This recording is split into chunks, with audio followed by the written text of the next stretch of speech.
Hey, is the baby still in your belly? If it weren't for that baby, you'd be able to spend more on me. Rachel, the woman who shoved me and broke my water, even caused a scene at the obstetrician's office. I was terrified, but too scared to run away. Rachel's expression suddenly changed when she saw me, and she smiled broadly as she spoke. Christopher! But the name out of Rachel's mouth wasn't mine. It was unmistakably the name of my husband, Christopher, who was standing just behind me.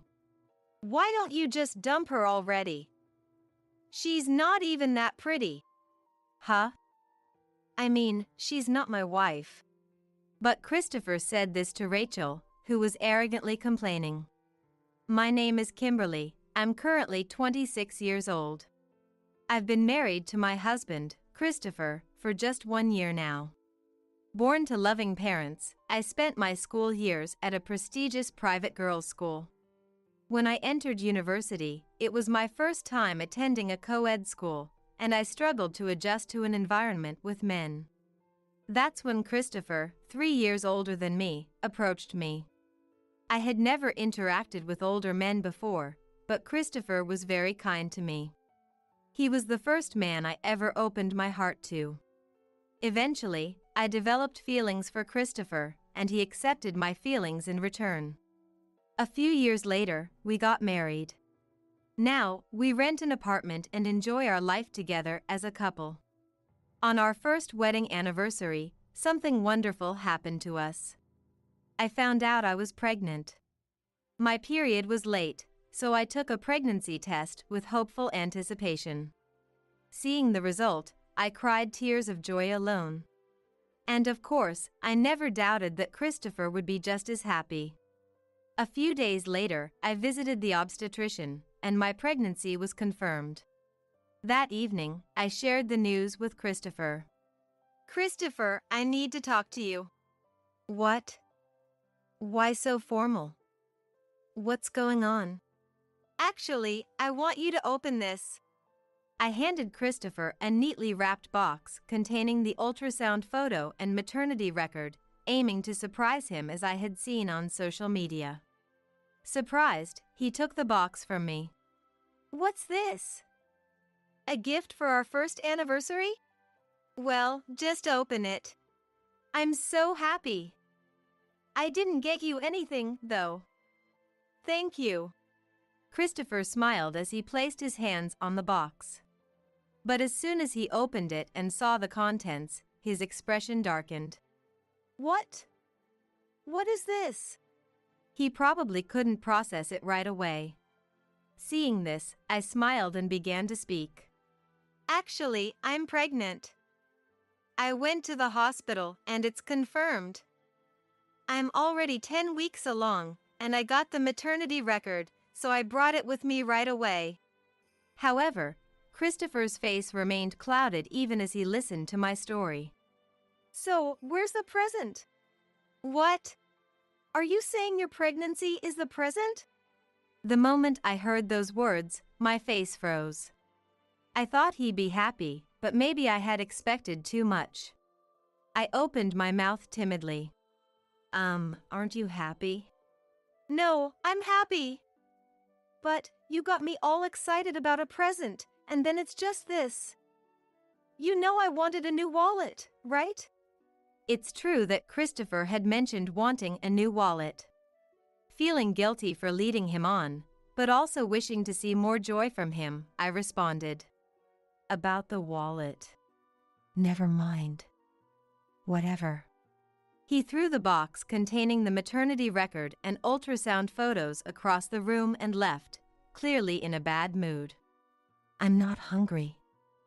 I'm going to bed. I see, got it. Left alone in the living room, I carefully picked up the ultrasound photos and maternity record from the box. Even though I knew it was my fault, I was still a bit disappointed by Christopher's reaction.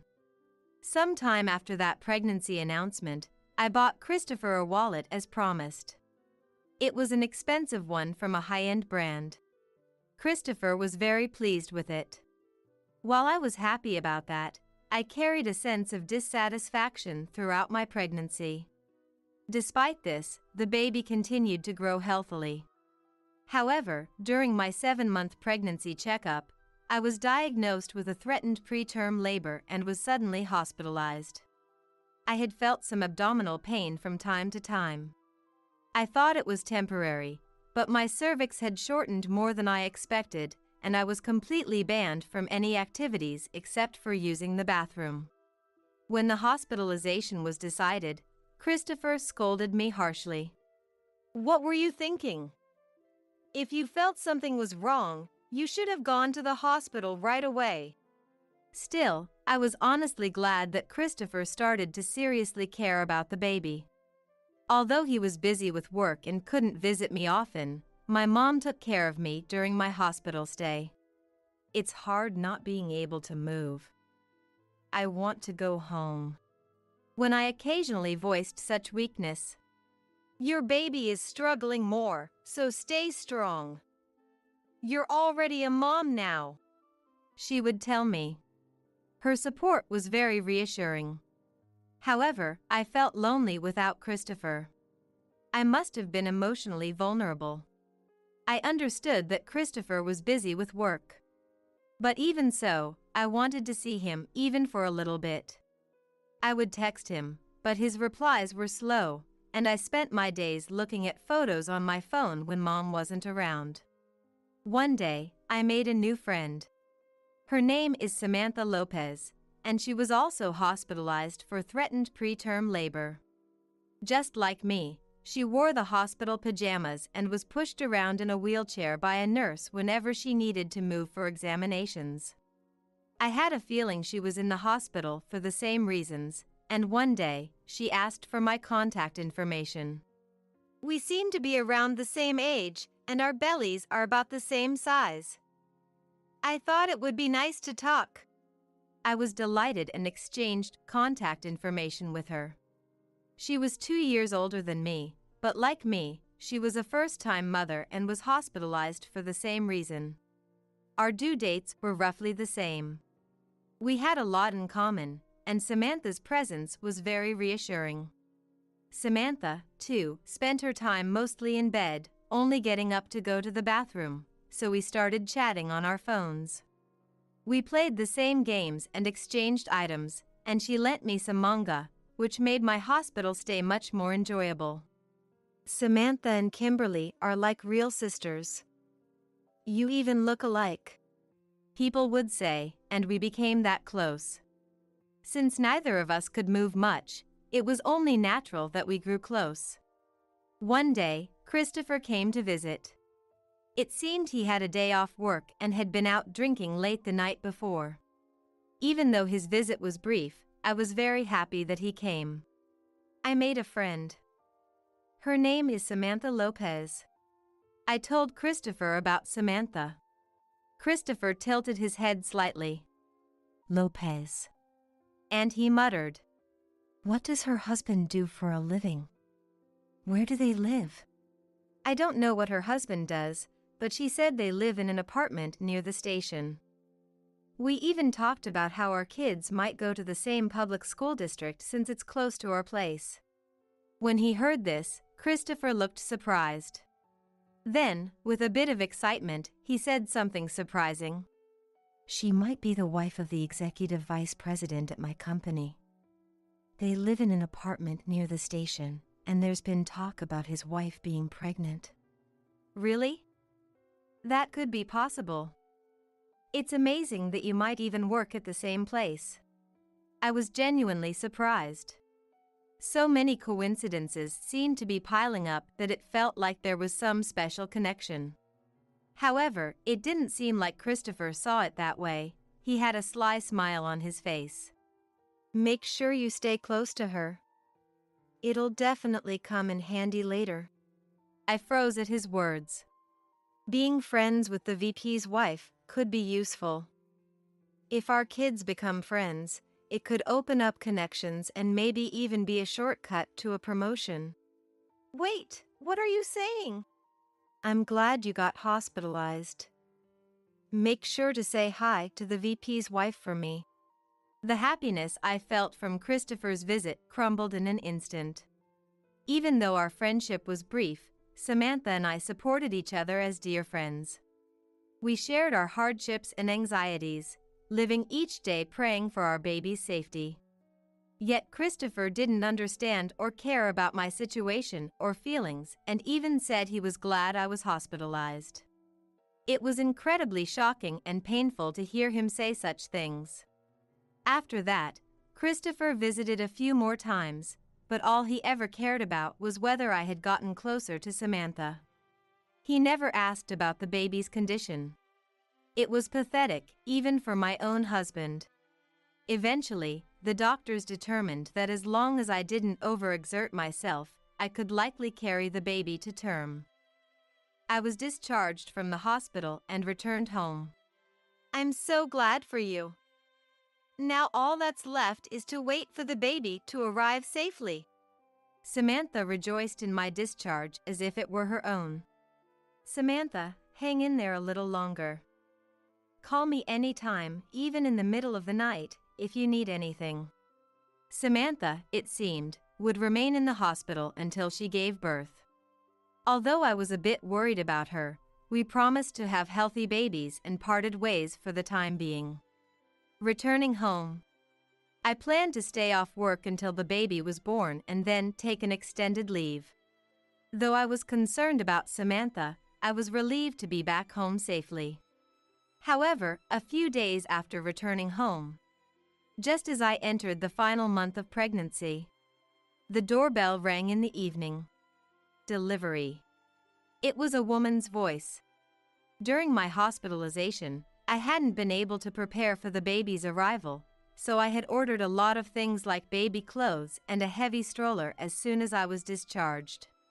Without suspecting anything, I opened the door. But the person standing there wasn't from the usual delivery company. It was a woman, standing there empty-handed. Huh? That's when I realized something was off. I hadn't buzzed anyone in through the entrance, and it was odd that she had come straight to my door.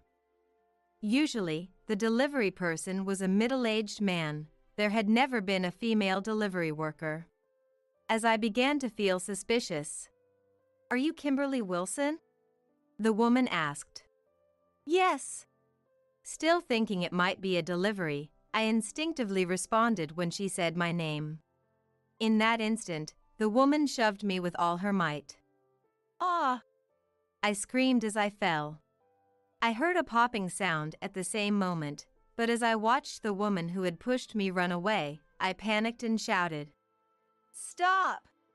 When I tried to stand, I felt something warm and wet flowing from me. My water had broken. I realized it instantly. The sound I heard earlier was my water breaking. Fear gripped me as I felt the fluid continue to gush out with every move. Alone at home, I was terrified. "Mom, help me." I realized I was holding my mobile phone and, crying, I called out for my mom. She came rushing over immediately, and we headed straight to the hospital. Even though I was at my last month of pregnancy, being only 36 weeks pregnant, I wasn't at full term yet. With my water breaking prematurely, I was overwhelmed with fear. By the time we arrived at the hospital, contractions had already started, leading straight to labor. Fortunately, the delivery itself went smoothly, and the baby was born crying healthily. However, because it wasn't full term, the baby was placed in an incubator to stay for a few days. I wished I could have kept the baby inside for a few more days. Worried about any possible complications, I wept. "There's nothing we can do about it. It's no one's fault," my mom reassured me. "That's right. Plus, the baby was born healthy, so don't blame yourself too much," added my dad, who had also rushed to the hospital. Their kindness made me cry even more. In the midst of the confusion, I had only mentioned that my water broke, but I now explained that I was pushed by an intruder. My parents' faces turned pale. "What did you say? Did you recognize the person?" Both of them were furious at the intruder. However, I had no idea who the person was. Even if I filed a police report, there was a chance the perpetrator might not be found. Still, the thought of staying in that house terrified me, so I planned to go to the police as soon as I was discharged. A while later, Christopher managed to wrap up his work and rushed to the hospital. He was relieved that the baby was born safely but turned pale upon hearing about the intruder. Did you recognize the person? Maybe someone who holds a grudge against you? I don't remember anything like that, and I've never seen that person before. I racked my brain but couldn't recall anyone who might fit the description of the intruder. However, the fact that the intruder knew my name and where I lived indicated they held a grudge against me. Christopher's suggestion that someone might hold a grudge seemed plausible, but I couldn't figure out who it could be. If only I knew who the person was, I might remember something. In any case, I'll go to the police once I'm discharged. Yeah, that's a good idea. The important thing is that you're safe. Get some rest. Christopher said that to me. Those words gave me peace of mind. All I could do now was pray for our baby's health. But then, 2 days later, another incident occurred. There was a commotion outside the room. What's going on? Curious, I peeked outside and saw a group of people. In the middle of them was Samantha. It's Samantha. Samantha still had a large belly. She must have been transferred from the gynecology ward to the obstetrics ward as her delivery approached. Feeling happy, I was about to call out to her, but she seemed to be in the middle of something serious. The woman next to Samantha was loudly yelling at her. A few people had gathered from other rooms to watch the scene unfold. I don't understand what you're saying, Samantha said. Stop pretending. You're Kimberly, right? The woman shouted. Her voice was loud enough to be heard in my room, prompting Christopher to come out and ask, "What's going on?" But I couldn't answer his question. The sight of the woman with Samantha made my blood run cold, and her words left me paralyzed. She was the same woman who had pushed me. From the way she was calling Samantha Kimberly, it was clear she was looking for me. But my lips trembled, and I couldn't form words. Wait, Kimberly? Kimberly Wilson? Are you a friend of Kimberly? Samantha asked the woman. Don't try to fool me. The woman replied, seemingly oblivious to Samantha's question. And is the baby still in your belly? If you didn't have that baby, he'd spend more on me, the woman continued. Huh? Samantha responded, confused. At that moment, the woman noticed me. I was too scared to move, but she didn't pay me any mind. Instead, she smiled broadly and called out, "Christopher." It was unmistakably my husband's name. The woman seemed to think I was just one of the people gathered around. Ignoring me, she ran to Christopher, complaining about Samantha. "That woman has such a bad attitude," she said, pointing at Samantha. What? Christopher asked, baffled. I didn't expect the baby not to be born yet. I pushed her, and she fell. How is she okay? If the baby were gone, you'd buy me more presents, the woman continued. I was horrified by their conversation. There was no doubt. This woman had mistaken Samantha for me and had tried to endanger my baby, hoping it would be gone. Samantha, though glancing at me, didn't speak and instead looked at us with a surprised expression. Anyway, you should just dump that woman. She's not even that pretty, the woman said, pointing at Samantha and mocking her. Samantha's face twisted in displeasure, clearly offended. The attention of the onlookers made Christopher anxious. She's not my wife, Christopher said to the woman. What? The woman's face contorted with annoyance at Christopher's words. Then, where's your wife? Does that mean that woman was telling the truth? She demanded. I've been telling you, it's not me, Samantha said, frowning and stepping closer to us. Seeing my near tears, she raised her voice. Anyway, what are you talking about? She asked. The woman, however, remained unfazed. Sorry, it really wasn't you, she said nonchalantly. So, you're Kimberly's husband, right? Samantha asked Christopher. Although I had told Christopher about Samantha, the two had never met, so he was surprised she knew who he was. Are you a friend of Kimberly? Christopher asked.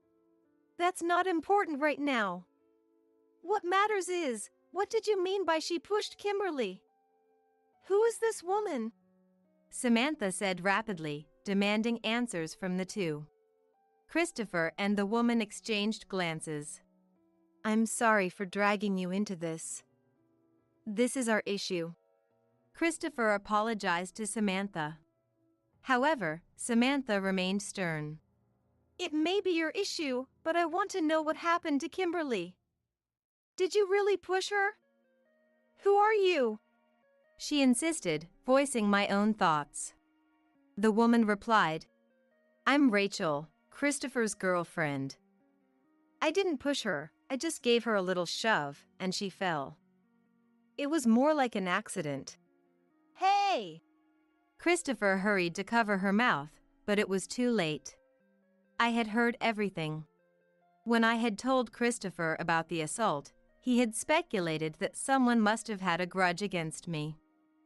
It turned out it was all because of him. The sadness and anger made my fists clench. Christopher merely showed concern without saying a word. Probably because Rachel was there. Just then, what's all this commotion? Another person joined our conversation. Christopher and Rachel turned pale as they saw who it was. Why is the executive director here? They both muttered in shock. Could it be that you are? Christopher asked Samantha fearfully. I'm Samantha Lopez. My husband works with you, Samantha said, introducing herself to Christopher. Both Christopher and Rachel were left speechless, trembling in fear. Christopher, Samantha mentioned that you've gotten close to Kimberly. And Rachel, you work part-time at the company, correct? What are you doing here? Christopher replied awkwardly. Rachel, looking uncomfortable, bowed her head slightly.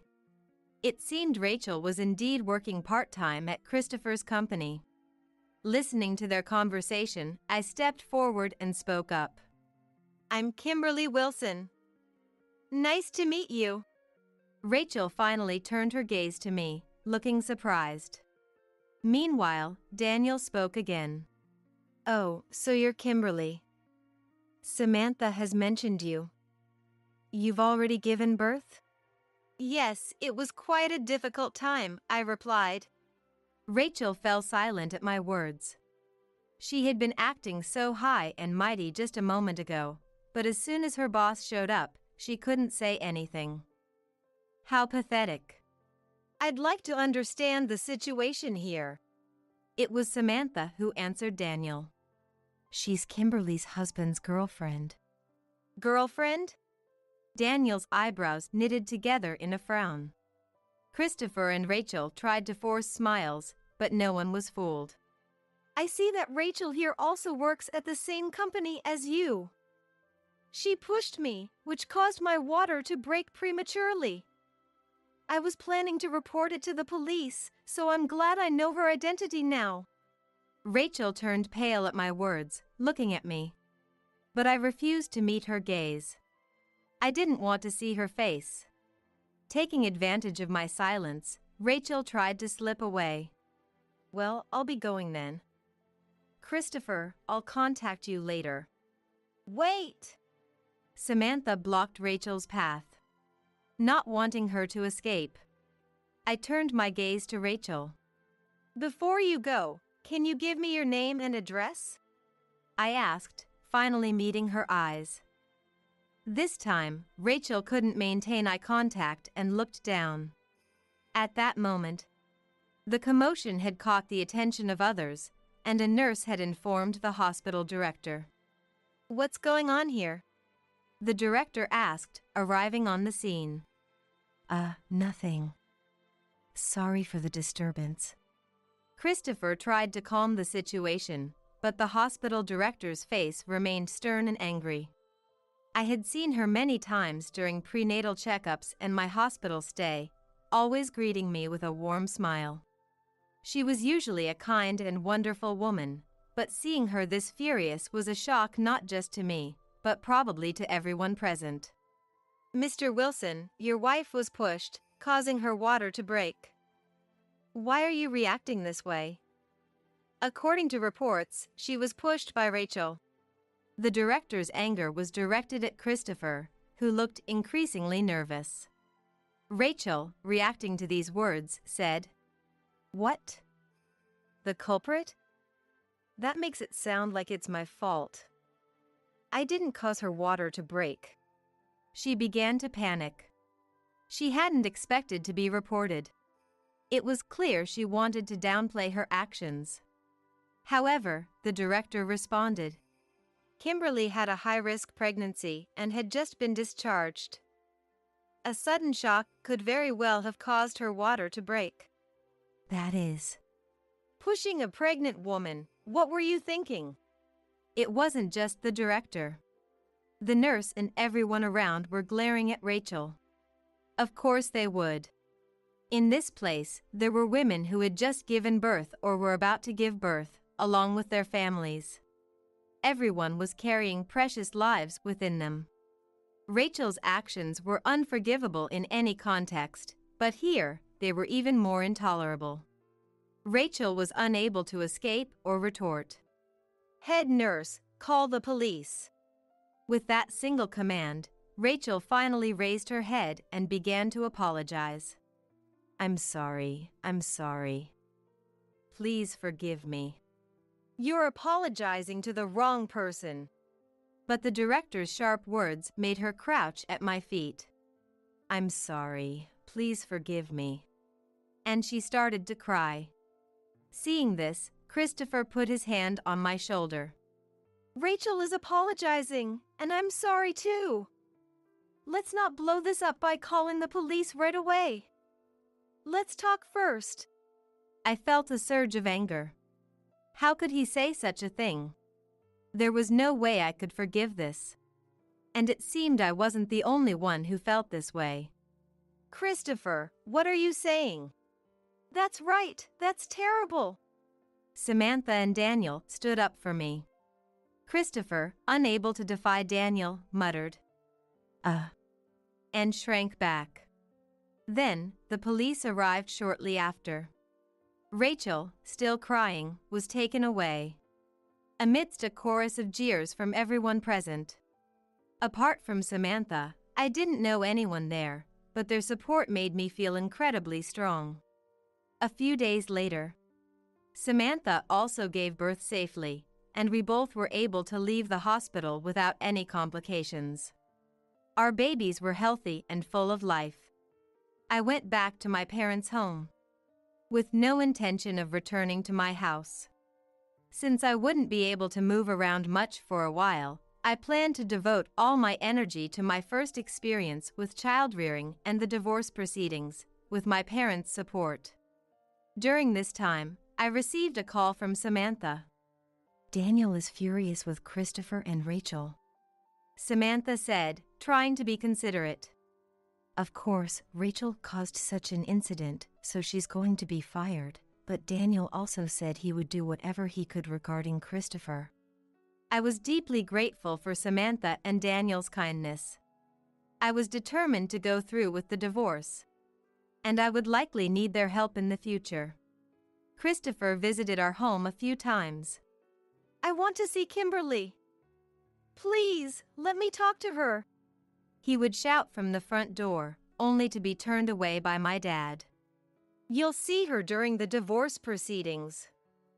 Right now, she's busy with the baby and has no time to see you. My dad would relay my message. Christopher seemed unsatisfied but had no choice but to leave, only to come back again. Watching my dad send him away repeatedly was pathetic, and I couldn't help but laugh. In the midst of this, I received the investigation results from the detective I had hired.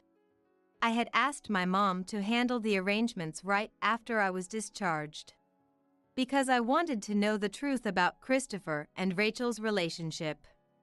Given the recent events, I didn't expect solid evidence, but I was able to obtain more than enough proof. Even after I moved back to my parents' home, Christopher continued seeing Rachel.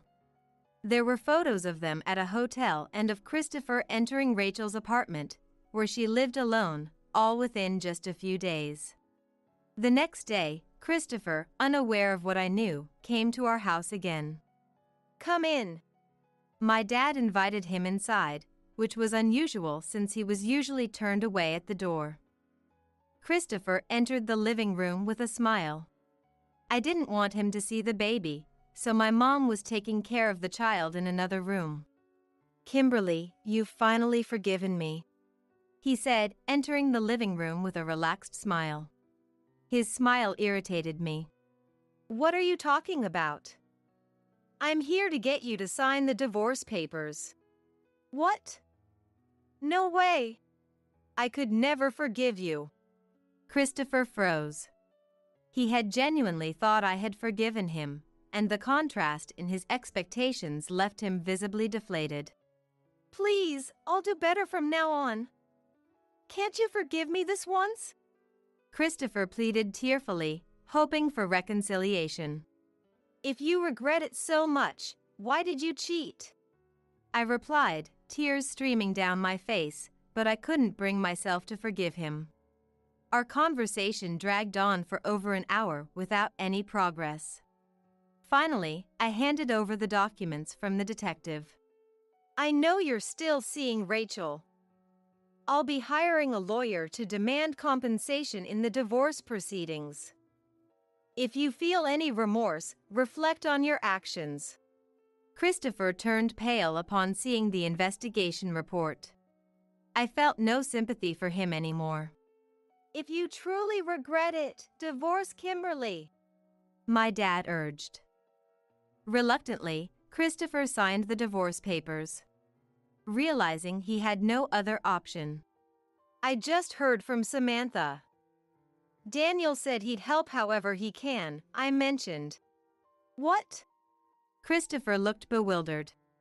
"I plan to have your child support payments deducted directly from your salary, so you don't forget to pay. You're okay with that, right?" Christopher, visibly shaken, nodded reluctantly. "You've probably spent all your savings on Rachel, so I'll allow you to pay the compensation in installments." That completely silenced him. With Daniel keeping an eye on things, I was confident I wouldn't miss out on the money. I smirked at Christopher's dejected demeanor. I thought this was the end of it, but there was still something I needed to do. I contacted a number from the detective's report.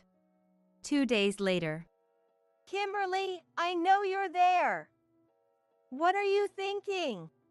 Rachel showed up at my doorstep. She screamed, banging on the door furiously. Since I was exhausted from childbirth, I had agreed to settle out of court, but now I wondered what she wanted. Surprised, my dad told me to stay inside while he answered the door.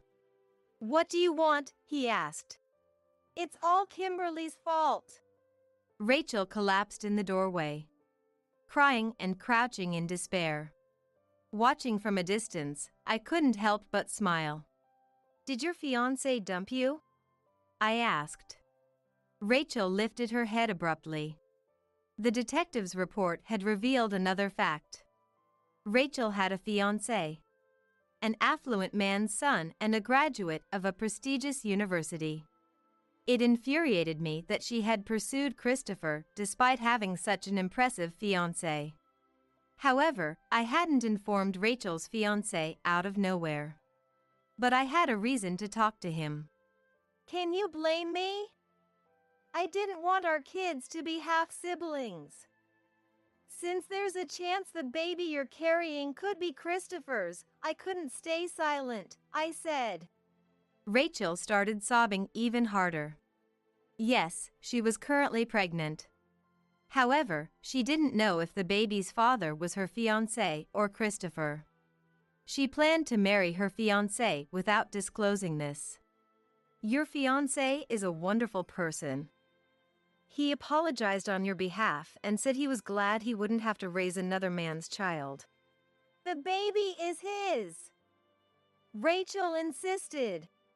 Even so, he said he was grateful to learn about your betrayal before the wedding. Anyone would break up with their girlfriend if they found out she had been cheating with a married man and had assaulted his wife. Her fiancé had simply done what was normal. Rachel cried and wailed as if she were the victim, and I couldn't help but worry if she was fit to be a mother with such selfish thinking. According to the report, Rachel was past the point where she could legally get an abortion. She would likely raise the child with Christopher. Though, given her reaction, it seemed her fiancé was her true love. She had used Christopher, spending his money and treating him as a convenient distraction. Christopher lost his family because of Rachel, and she lost her true love because of Christopher. Both were getting what they deserved. Later, Rachel did give birth. DNA testing confirmed the baby was her fiancé's. I was relieved that my child wouldn't have a half-sibling and felt sympathy for Rachel's ex-fiancé. However, he turned out to be more responsible than I had imagined.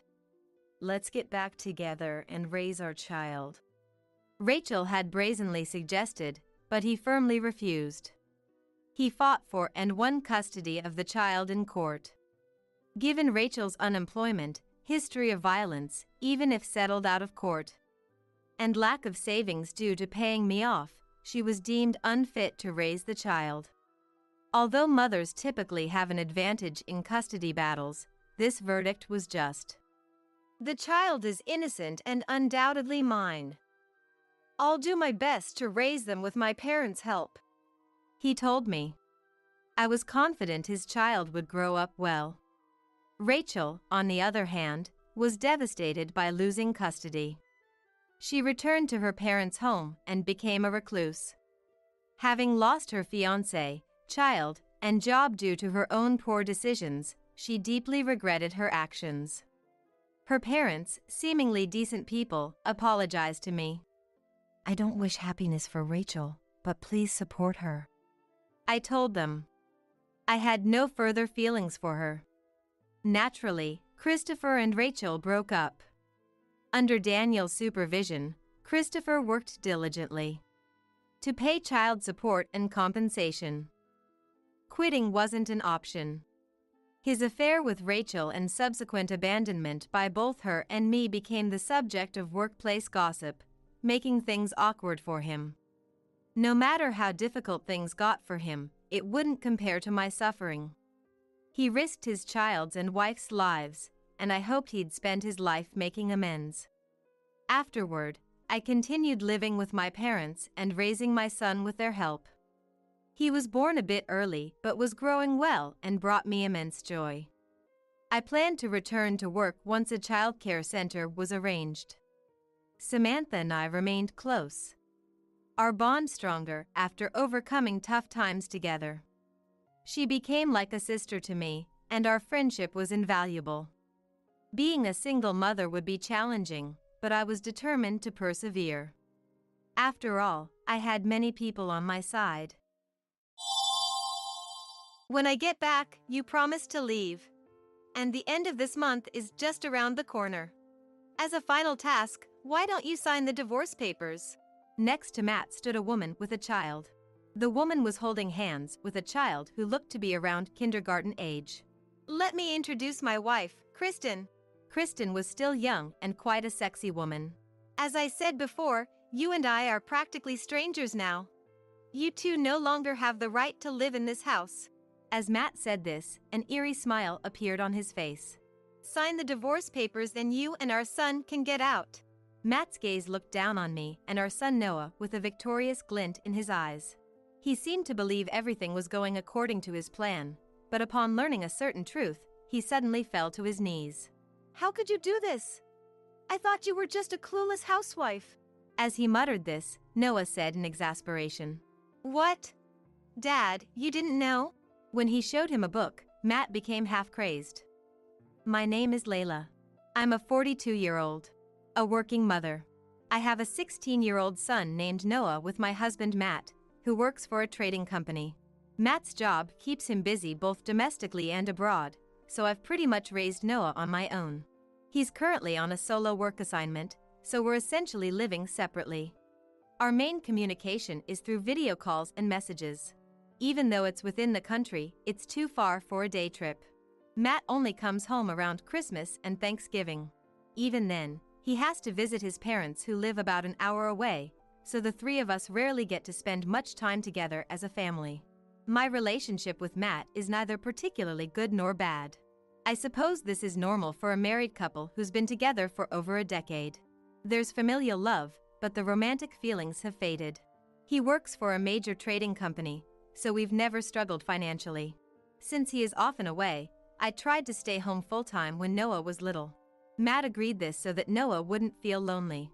But when Noah reached the upper grades of elementary school and Matt started his solo assignment, Noah seemed to start finding my presence annoying. My brother was the same way, so maybe it's just a phase at that age where they get irritated with their mothers. That's when I started thinking about getting a job. It's fine if you want to work, but I don't want people thinking I can't provide for my family. That was the first thing he said when I brought up wanting to work. For example, choose a job that uses your hobbies or helps you improve your skills.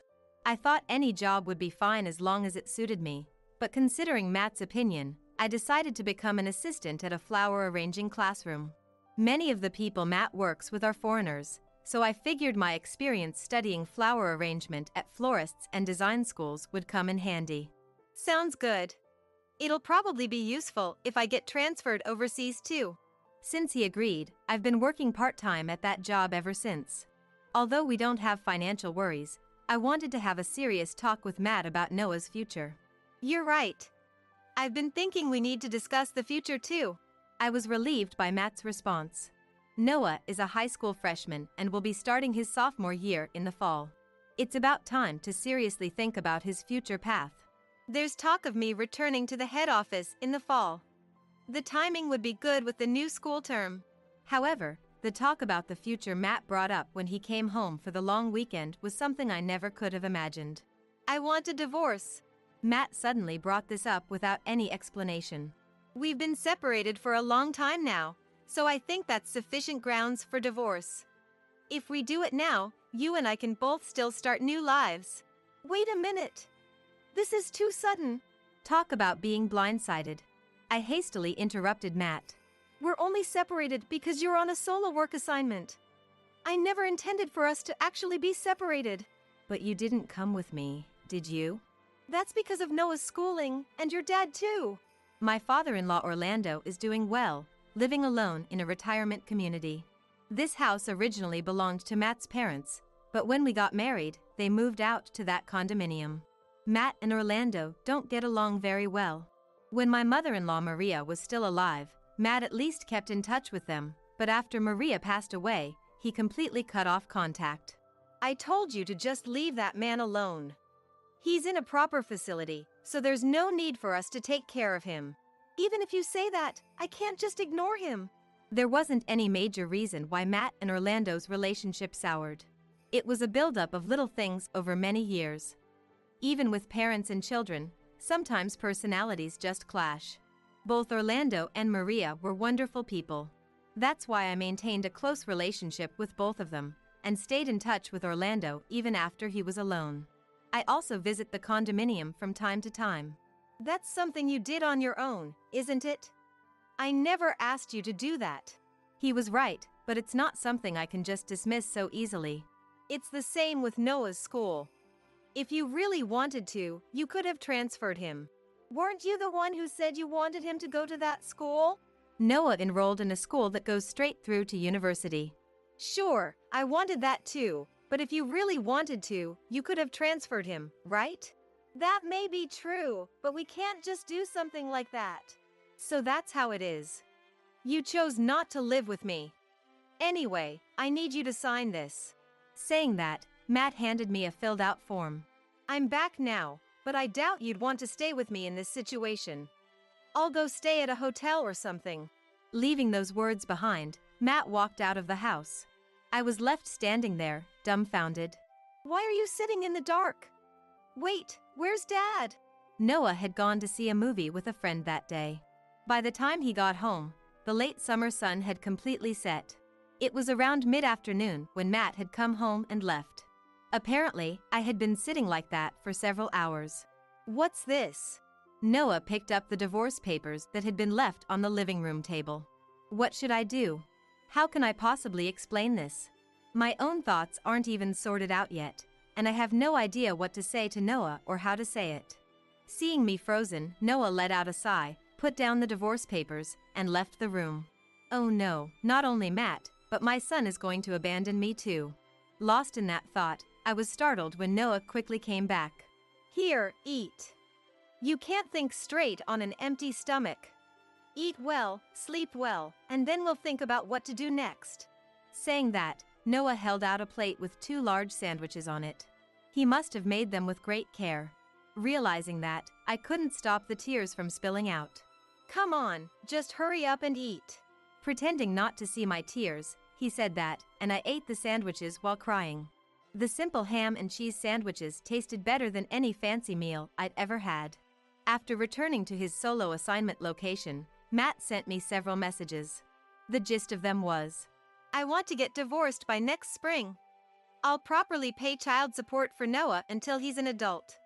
The current age of majority is 18, but since he'll turn 18 while still in high school, I'll go the extra mile and support him until he graduates. I was appalled by the string of high and mighty words, as if he was doing me a huge favor by paying. Noah isn't just my child, he's the child of both me and Matt. How can he be so full of himself while only fulfilling the bare minimum of his obligations? My solo assignment period ends in the spring, so I'll move back into that house when I return. Make sure you're ready to move out by then. You should be able to find a decent place in half a year. I'm not completely heartless, so I'll cover your moving expenses. Since he's telling me to leave the home I've lived in for years, of course I'd expect him to pay if I actually did need to move. But I just can't see any necessity for that.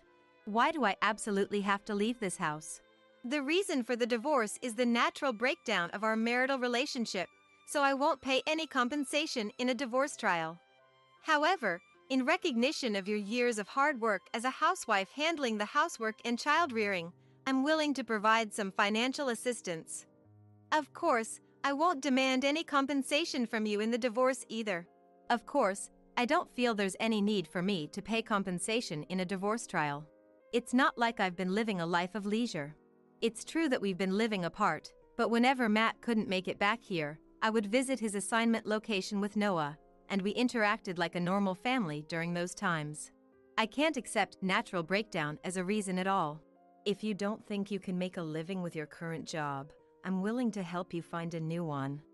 But in that case, you'd need to leave the town you're living in now. I'm sure you wouldn't enjoy having to see me either. There's no way I could support myself with just my part-time job as a flower arrangement assistant. But even if he tells me to leave this town and find work somewhere else, I absolutely cannot accept such a demand. Why should I have to do something like that? I'll give you custody of Noah. He's been living with you for years, so he'd probably be more comfortable that way. Besides, he's almost 18 already, so he won't need to rely on his parents forever. If Noah ever needs me, I'm willing to offer advice and such, but I won't demand visitation or anything like that. Of course, if we do end up getting divorced, I plan to take custody of him. But from the way this is written, it seems like Matt is trying to abandon even his own son. How can he be so heartless? I can't imagine how hurt Noah would be if he knew about this. I let out a sigh after reading through everything. Not a single reason is acceptable. How self-centered can he be? When he first told me he wanted a divorce, I was shocked and devastated, but dealing with someone so egotistical, I'm starting to think good riddance. I went to Matt's assignment location to talk with him. It was during his work hours, but I have a spare key to the condominium. When I entered, the room was clean and tidy as always. It felt devoid of any sign of life. He's always been a neat freak, but it really looks like a model room. As I waited in the room, night fell and Matt came home. You're here? If you're going to come, at least let me know beforehand. Matt said that in an irritated tone. Did you bring the signed divorce papers today? I'm ready to go, so you can just file them yourself. Without so much as glancing at me, he took off his suit jacket and loosened his tie. He carefully hung each item on a hanger and pulled to smooth out the wrinkles. He was always like this. I remember when we used to live together. Everything was precise and flawless about him. I thought maybe you had a woman here and this was a surprise inspection. If so, too bad for you. Indeed, there was no sign of anything like that at all. What about dinner? I already ate. This is pretty much how it always is. I can't even remember the last time I enjoyed a home-cooked meal. Saying that sarcastically, Matt took a cold beer from the fridge, sat at the table, and started drinking. You get it now, don't you? Why I said I want a divorce. I'm tired of living like this for years. Then you should have just told me you wanted me to come. With Noah there, and you starting a part-time job, you have your own life rhythm. I couldn't ask you to throw that all away and come here, Matt said, taking another sip of his beer. Living like this, one day it suddenly hit me. Maybe I don't need a family after all. He seemed adamant that the reason for the divorce was the separated lifestyle of his solo assignment. Then could you at least wait until Noah graduates high school? It's only 2 more years. No, a year and a half, isn't it? No can do.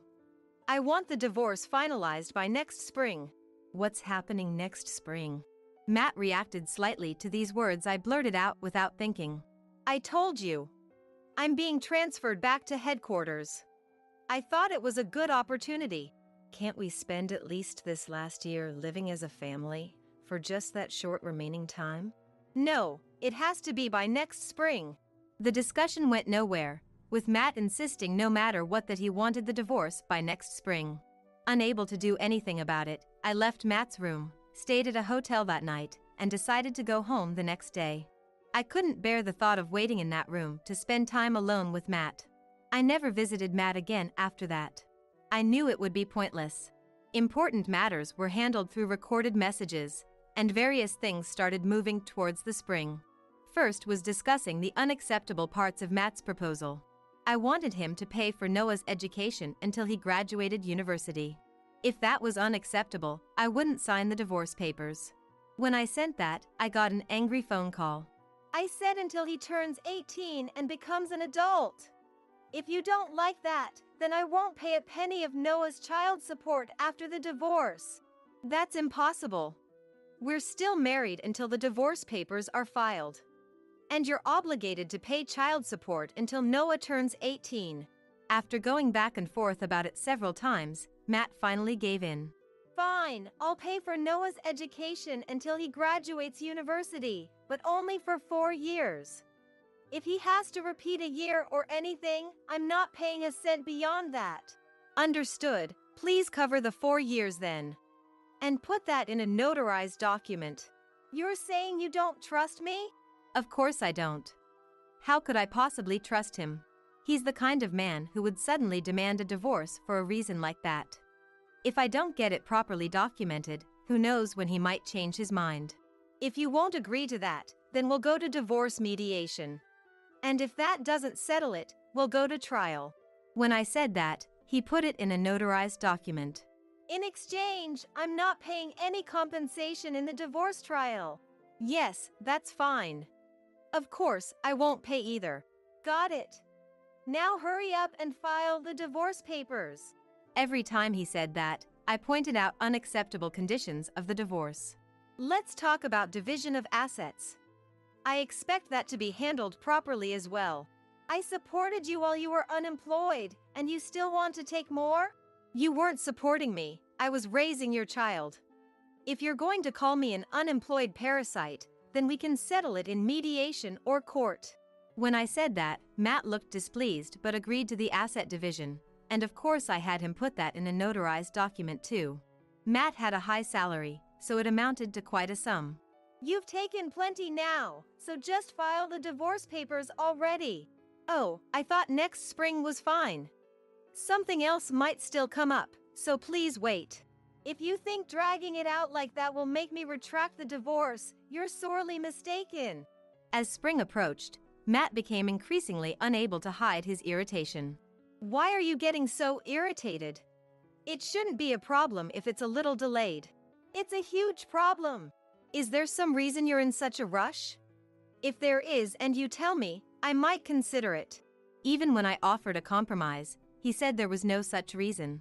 In that case, I don't see any problem with refusing to agree to the divorce until I'm satisfied. In any case, I'm the one with the upper hand now. I intend to let this play out until I'm content. In parallel with stalling on signing the divorce papers, I was working on several things, and the months flew by. When on earth are you going to file the divorce papers? The new year has already begun. Matt, who hadn't come home for Christmas, impatiently demanded. That's true, it's already the new year. But there are still 3 months until spring. And I don't think it's a problem if it goes a little past that. That's why I'm telling you to file them by March. I want to be divorced by the time I return to headquarters. It's hard for me to make up my mind so quickly, and I have a lot to take care of. I dodged Matt's demands with a vague attitude. So, you've already decided on a place to live, right? Don't worry, that's all settled. That's good. I'll be leaving for work from this house starting next year. Matt let out a genuinely relieved sigh at my words. Be careful on your way back. Even so, you and Noah are leaving the house so I can move in. Remember, I'm not coming back to live with you too. I know that without being told. I have no intention of accepting this man as family anymore either. Then, in the final week of March, he came back home. All the arrangements were finished, but I still hadn't filed the divorce papers. When I get back, you promise to leave. And the end of this month is just around the corner. As a final task, why don't you sign the divorce papers? Next to Matt stood a woman with a child. The woman was holding hands with a child who looked to be around kindergarten age. Let me introduce you. This is my wife, Kristen. Kristen was still young and quite a flashy woman. Nice to meet you. Is that your son? Looking somewhat guilty, Kristen gently hid the child behind her. What's your name, dear? Hey, stop that. It's none of your business. Matt also told me off, as if shielding the child. As I said before, you and I are practically strangers now. You two no longer have the right to live in this house. As Matt said this, an eerie smile appeared on his face. Sign the divorce papers and you and Noah can get out. His gaze looked down on me and Noah with a victorious glint. So that's what this was all about. What of it? All the arrangements should be settled. All that's left is filing the divorce papers and being done with it. We agreed not to seek any compensation in the divorce trial. I'm relieved to hear that. I heard you received quite a bit from Matt, so I don't need to feel guilty about this anymore. The last part seemed to be directed at him. Yeah, that's right. I really wanted to get properly married by today, but I'm truly sorry about that part. But I'm glad we'll make it in time for Zachary's school enrollment. Yes, the reason Matt rushed the divorce. It was so he could enroll the child he had with Kristen in time to start elementary school. As a parent, I can understand wanting your child to start school with a proper family. But that's a separate matter from this. I told Matt and Kristen. About the compensation in the divorce trial, I will be seeking it. But the notarized document clearly states we agreed not to pay any compensation in the divorce trial. Yes, for the divorce. I held up the notarized document I had prepared. We won't pay each other any compensation for the divorce itself, but I will be seeking compensation for your relationship with that woman and child. Of course, from that woman too. That's ridiculous. I won't pay a single dollar for something like that. Matt shouted in agitation. The child called Zachary got scared and clung to Kristen. It's not ridiculous at all. Claims for infidelity can be made within 3 years of the day the fact became known. That's clearly established. Compensation for divorce and compensation for infidelity are separate matters. But your stated reason for divorce, the long separation due to your solo work assignment, turned out to be a lie. So it seems I can seek compensation for the divorce itself too. What did you say? The real reason for the divorce is those two. You want to leave me and remarry that woman and acknowledge the child, right? If that was the reason, of course I would have demanded compensation in the divorce trial. It's properly determined by law. If a divorce is obtained through deception or threats, the divorce itself can be annulled. A person who entered into marriage due to fraud or duress may request the family court to annul the marriage. I showed them the documents I had. The divorce isn't finalized yet, but I think the contents of that notarized document can be amended too. His hand holding the documents was trembling. So let's have a proper discussion about the divorce compensation again, shall we? I told him with a beaming smile. Then the agreement about Noah's education is void too. That's not possible. There's no valid reason to annul it. It's the same notarized document. He insisted desperately, but that argument doesn't hold. It's the same document, but the contents are different. If I had lied, then you might be able to make that claim, but there are no lies on my part. This is the fact and truth. I wanted Matt to fulfill his obligations as Noah's parent, and Matt agreed to that. There are no lies there. So I don't think your claim will go through. Enough, I get it. I'll pay if that's what it takes. Thank you. I smiled from ear to ear, as brightly as possible to make it maximally frustrating for Matt. You greedy woman! Matt spat out those words. But as long as I pay up, that's all that matters. Now hand over the divorce papers. Yes, that's fine. In fact, I already submitted them this morning. Here's the proof of receipt. I handed Matt the proof of receipt for the divorce papers.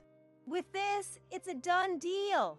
Matt showed it to Kristen too, and they nodded at each other, looking satisfied. Then we're finished talking. You have no reason to be here anymore, so hurry up and leave. About that, Noah and I have the right to live here. You two are the ones who need to leave. Don't be ridiculous, this is my house. Poor him has no idea. I'll have to properly educate him. Whose name is this house under? It's Dad's, of course. What's Dad's is mine. Wrong, it's under my name. Hearing that, he looked surprised for a moment, but then laughed and said, You don't actually think it's yours just because you have the right of residence, do you? I wouldn't make such a stupid mistake. Once you divorce me, you won't have any ties to Dad anymore. In other words, you'll lose the right to live in this house. Sighing, I held out another set of documents. What the? Matt's eyes widened as he looked at the papers. I became his adopted daughter. And he decided to bequeath this house to me. The documents I showed Matt clearly stated that I was his adopted child. That's ridiculous. See, it's true. He did this because I always looked out for him. After Matt brought up divorce, I consulted with Orlando. My own parents are already gone. They both passed away one after the other when we had just gotten married. Orlando and Maria cherished me like their own daughter. That's why I took good care of my parents-in-law, much more than their actual son Matt did. He told me to investigate properly and had a detective look into it. As a result, we found out Matt had a mistress and a secret child. You requested the solo assignment so you could live with the woman you were already involved with, didn't you? Kristen worked at a nightclub where she met Matt. She was only 20 at the time, but quickly got close to Matt and they became intimate. Then she got pregnant. Matt thought it over and decided to lead a double life so he could live with Kristen and the child. I visited your assignment location several times, but never saw any sign of a woman. Now I know why. He had 2 residences at his post. One was a sweet home to live in with them. The other was camouflaged to deceive us when we visited, so we wouldn't realize there was a woman. After Matt's solo assignment started, Noah and I went to see him many times. I was always impressed by how clean the place was, but of course, it's practically the same as not living there at all.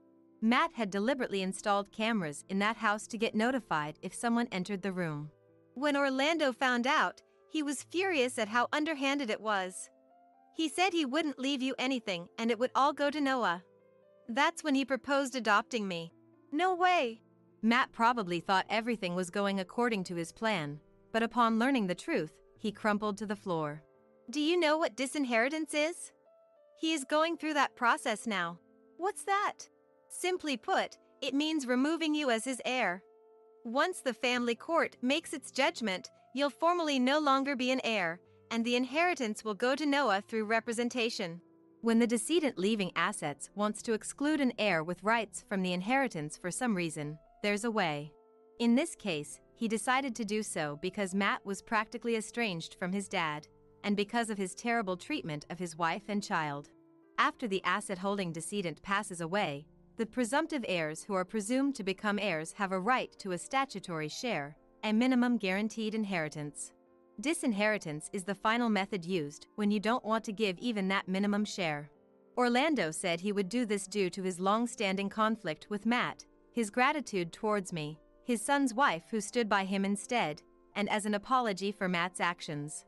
When Matt loses his qualification as an heir, his grandson Noah will be recognized as the heir through inheritance by representation, skipping over him. However, if Matt is dissatisfied with that decision, it would lead to a court battle. In case that happened, he adopted me for now and gave me this house as a gift before his death. So, Orlando and I discussed it and decided to do this. How could you do this? I thought you were just a clueless housewife who didn't know anything. As Matt muttered that, Noah said in exasperation. What? Dad, you didn't know? Noah handed Matt a book. Mrs. Rose's Brilliant Deductions? What is this book? I know it, it's a huge hit right now. I heard it's being made into a movie soon. I'm reading it too, I love it. Mom wrote that book. She studied a lot of things to write it, so she's become quite knowledgeable about the law and such. His words left the two of them frozen. I certainly was a housewife with no real-world experience, just as he thought. But I loved writing, and had been secretly posting novels online without telling him. Then I wrote a series set at the flower arrangement classroom where I worked part-time, about the classroom assistant, a housewife nicknamed Mrs. Rose, solving difficult cases one after another. It became a huge hit. I never heard about that. When the movie deal came up, I thought I should finally confess to you soon. But then you brought up divorce first. Too bad, huh? Then the royalties from that book are marital property. Right? How much will you get from the movie deal? We need to properly divide that in the asset split too, don't we? Unfortunately, the divorce is finalized. The royalties and movie profits have nothing to do with you anymore. Hearing my words, Matt let out a loud wail and just kept repeating. That's a lie. Over and over. You're unbelievable. The moment you realize I have value, after years of belittling me, deceiving me, and trying to kick me out? If you have any arguments, please take them up with my lawyer from now on. Now, hurry up and get out.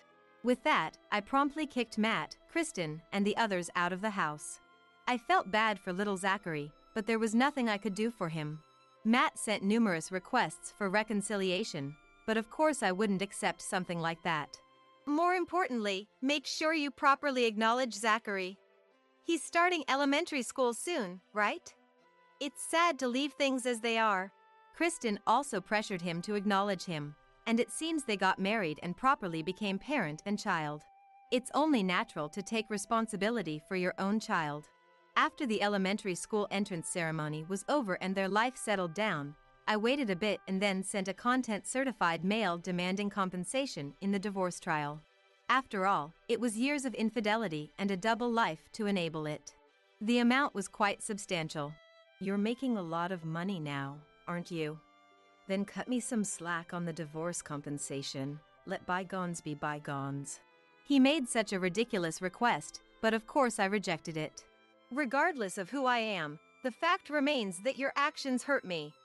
The divorce compensation is money to make amends for that pain. Since you can only express your apology through an amount, I expect you to pay a sum befitting of that. It has nothing to do with my income. When I told him it would go from mediation to trial if he refused any further, he obediently paid up. It seems he borrowed the compensation for both of them from his company. Although he was able to take out a loan from the company, he apparently thought he could quietly continue working at headquarters and pay it back. However, the company found out about what he had done from somewhere. On top of that, they discovered his request for a solo assignment was for that purpose. If you commit misdeeds, you can't escape divine retribution. They say God is watching for good reason. The higher-ups at the company were furious that the solo assignment had been used for such an immoral purpose. As a result, he was demoted and sent to a rural subsidiary. His salary went down too, and I hear the couple is now desperately working to pay off the debt. But in the end, that might be for the best. In a new place, Zachary can start from scratch as a normal family without people knowing he was born to such parents. An innocent child won't have to be sacrificed for the actions of the parents. As for me, after the divorce, my work was made into a movie as planned and caused quite a boom. Merchandise was launched, and in this day and age where ebooks are becoming mainstream, the physical books sold with bonus goods were a huge hit. My editor keeps pressuring me about my next work. My busy life continues, leaving me no time to dwell on past heartaches. My works are being broadcast here and there, with a big response from overseas as well. Despite everything that happened, Noah grew up to be an upstanding young man. He's advancing to university this spring, but he told me he wants to use these 4 years to find what he truly wants to do, what he's good at, just like I did. No matter what happens, it's my life, so I won't rely on you, Mom. He says such cheeky things, but as a parent, I'd be happier if he relied on me a little. For now, maybe I'll try writing a new story with a cheeky university student as the protagonist. I have a feeling my next work will be a hit too. I selfishly think such thoughts as I watch over my reliable son.